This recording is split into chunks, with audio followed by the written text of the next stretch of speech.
আপনারা জানেন যে বাংলাদেশের একজন সুনামধন্য কথা সাহিত্যিক মরহুম হুমায়ুন আহমেদ, যে হুমায়ুন আহমেদ রাস্তা থেকে একজন লোককে তুলে এনে তার নাটকের মাধ্যমে সারা দেশের মানুষের কাছে পরিচিত করে দিয়েছিল, সে হল আসাদুজ্জামান নূর।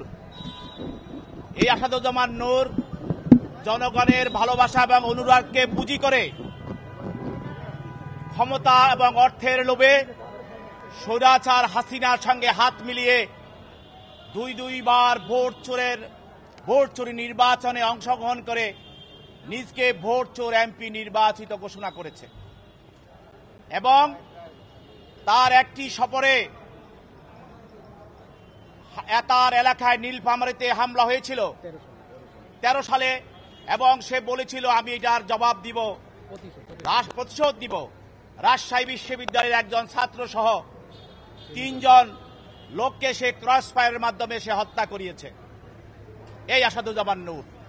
এবং সেই যে সংস্কৃতি মন্ত্রী ছিল, তখন বাংলাদেশের ইসলামী মূল্যবোধ এবং বাঙালি সংস্কৃতিকে কবর দেওয়ার জন্য সেই বিদেশি এবং ভিন্ন ধর্মীয় সংস্কৃতি বাংলাদেশের সংস্কৃতি অনুপ্রবেশ করিয়ে এবং বাংলাদেশের বই পুস্তকে সাহিত্যে সেগুলি ঢুকিয়ে এদেশের ইসলামিক মূল্যবোধ এবং বাঙালি সংস্কৃতিকে ধুলে মুছিয়ে দিয়ে সে অন্য একটি রাষ্ট্রের অন্য একটি সংস্কৃতিকে, সে বিজাতীয় সংস্কৃতিকে বাংলাদেশে প্রবেশ করার আর প্রাণপণ চেষ্টা করেছে এই আসাদুজ্জামান নূর।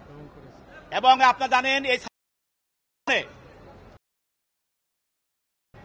তার ইশারায় এবং তার নেতৃত্বে যেই সব আমার ভাই বোনেরা যারা চলচ্চিত্র এবং নাটকের সঙ্গে জড়িত তারা রাজপথে এসেছে, তাদের বিরুদ্ধে যে নির্যাতন করা হয়েছে, এই নির্যাতনের পিছনে আওয়ামী সমর্থিত যেসব নাট্যকর্মী দিয়া নির্যাতিত করা হয়েছিল, এর পিছনে ছিল আসাদুজ্জামান নূর।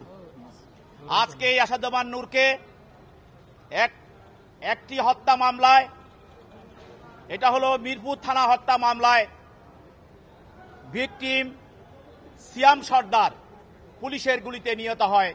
এই মামলায় সে আজহার নামী আসামি, তদন্তকারী কর্মকর্তা এই মামলায় প্রাথমিক তদন্তে এই হত্যার সঙ্গে এবং অপরাধমূলক ষড়যন্ত্রের সঙ্গে এই আসাদুজ্জামান নূরের সহযোগিতা এবং সংশ্লিষ্টতা পাওয়ার কারণে তাকে প্রাথমিক জিজ্ঞাসাবাদ করে বিজ্ঞ আদালতে উপস্থাপন করা হয়। এবং এর পাশাপাশি আরেকজন আসামি সাবেক মন্ত্রী, বিমান মন্ত্রী মাহবুব আলী, প্রতিমন্ত্রী মাহবুব আলী। আপনারা জানেন এই মাহবুব আলী যখন বিমান মন্ত্রী ছিল তখন যে বিমান কেনার নামে হাজার হাজার কোটি টাকা সে উৎপাট করেছে এবং তার এলাকায় সে বিভিন্ন কার্যক্রমে এবং বিভিন্ন সরকারি উন্নয়ন কাজে সে এবং তার সহযোগীরা যে লুটপাট করেছে, তার জন্য তাকে তার দল থেকে বহিষ্কার করা হয়েছিল। সেই মাহবুব আলী তাকে এই হত্যা মামলার সঙ্গে আজকে তদন্তকারী কর্মকর্তা আদালতে উপস্থাপিত করে এবং তদন্তকারী কর্মকর্তা প্রাথমিক তদন্তে এই মাহবুব আলীর ওই হত্যার সঙ্গে সংশ্লিষ্টতা এবং তার যোগসাজশ পায়, যার জন্য তাকে তার বিরুদ্ধেও আজকে এই আদালতে উপস্থাপন করে তাকে জেল খেতে পাঠানোর জন্য নিবেদন করে। আসামি পক্ষে তাদের আইনজীবীরা দরখাস্ত দিয়ে তাদের জামিনের প্রার্থনা করেন এবং এই জামিনের প্রার্থনার বিরোধিতা করে আমরা বলি এই আসামিরা স্বৈরাচারের দোষর, হত্যা এবং গণহত্যা এবং মানবতা বিরোধী কার্যক্রমের সঙ্গে তারা জড়িত। তারা যদি জামিনে মুক্তি পায় তাহলে দেশে আবার বিশৃঙ্খলা সৃষ্টি করবে, স্বৈরাচারকে সহযোগিতা করবে, স্বৈরাচার দোষর যারা আছে তাদের সঙ্গে মিলে দেশে একটি অস্থিতিশীল পরিস্থিতি সৃষ্টি করবে। দেশে মানুষ যাতে শান্তিতে বসবাস করছে, মানুষের মুখে যে হাসি ফুটে উঠেছে সেটা তারা নিঃস্বাত করে দেওয়া তারা ষড়যন্ত্র করবে। সেই জন্য শান্তি শৃঙ্খলা তারা বিঘ্নিত করবে। এজন্য তাদের জামিন নামঞ্জুর করে তাদেরকে জেল হাজতে প্রেরণ করা হোক। বিজ্ঞ আদালত উভয় পক্ষের শুনানি অন্তে এই আসামিদেরকে জেল হাজতে প্রেরণ করেন।